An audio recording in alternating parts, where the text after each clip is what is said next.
Hey, thanks for being a part of the conversation. This is Forest Stories. I am the Poet in the Forest, a children's series that I penned out in the 1990s. Now, none of it would be possible if it wasn't for this forest right here in South Charlotte, North Carolina. I talk about it so much that I thought maybe it's time that you get to know what has inspired me for 30 years. Thanks for being a part of the conversation. Welcome back to the forest. Planting the 1,700 trees in the year 1997. Planning it out. It's all in the written diaries.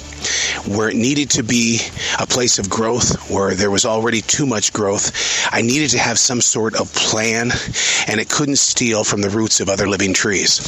Especially when it comes to creating the umbrellas that, in my mind, I could see them, but to a 6-inch seedling that was going into the ground, that was several years up the road. But 1,700 seedlings. Now let me be open and upfront here. 1,700 trees requires a lot of room. I only have so much of this forest. That meant, without permission, I was going to be traveling onto other people's property. The reason why any of this even started was because when I came here in 1992, this forest looked like crap. It looked like those forests they used to call acid rain forests, where everything was falling apart and not growing in proper order. They looked almost naked, destroyed.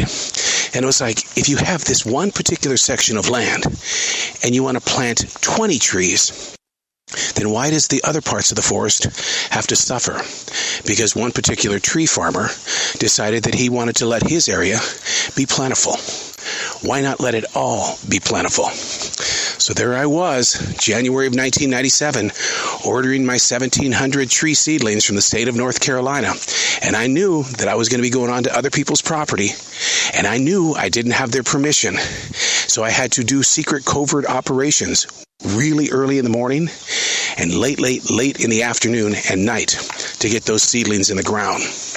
But the thing about those seedlings is that if you've truly walked through a real authentic forest and not one designed by forest rangers and other people of science, walking on a forest floor is rugged.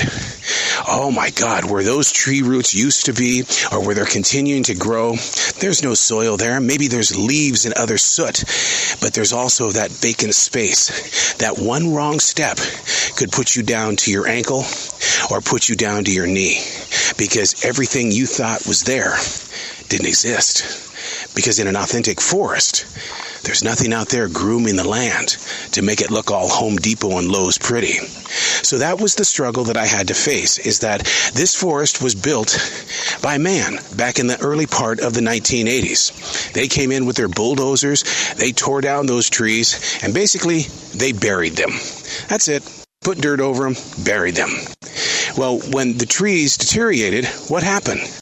Those big old holes in the dirt that this forest farmer was going to find out in a very hard way how they existed. And the injuries that I suffered putting those trees in the ground. I can laugh about it now. But if you go back through the daily writing, which is always open for anybody to read, 1997, you will see that a vision far, far, far greater than me put those trees in the soil, or what I assumed was soil. It was a real, authentic forest floor. Hey, thanks for being a part of the conversation.